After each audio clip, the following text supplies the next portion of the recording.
name is Tusani Reti. I'm one of the high chiefs in the village. Savaia, Lefaga. Lefaga is the district. And I've been involved in village development since about 20 years ago. As far as climate change is concerned, we have witnessed a few more cyclones, strong winds, than normally in the past.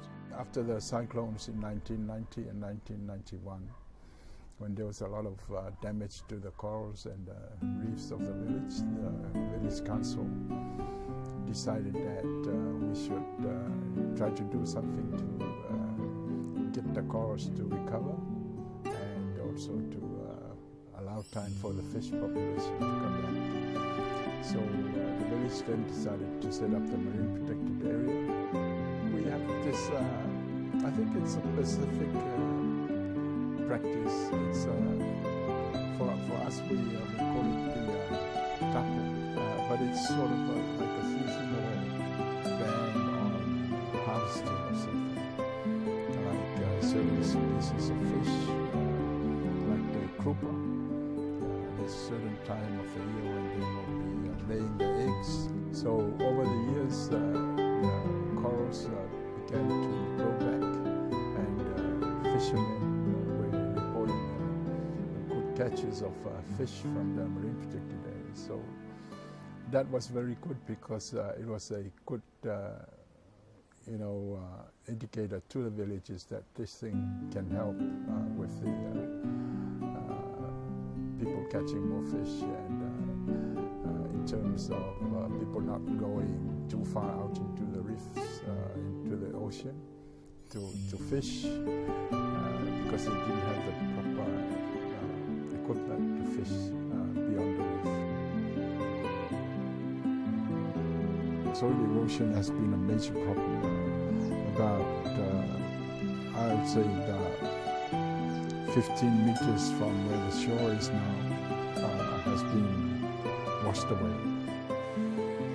A lot of people, as a result of that, have moved inland to higher grounds, also to get near to their plantation.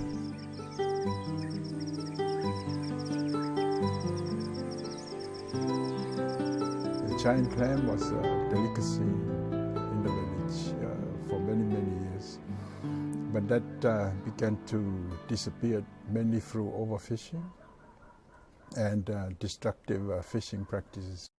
It's quite rare to see giant clams anywhere in Samoa nowadays, so this is a good attraction for people to come and snorkel around.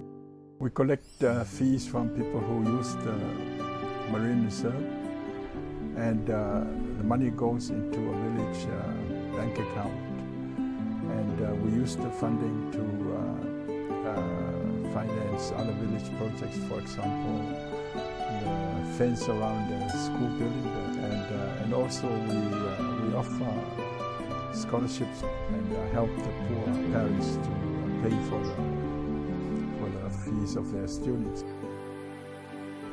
Well, my dream and my hope for Savaia is for our young people to be able to continue to look after our village, our people well, and for our young people to become better educated, become more responsible, and the developments that they are doing now can be continued.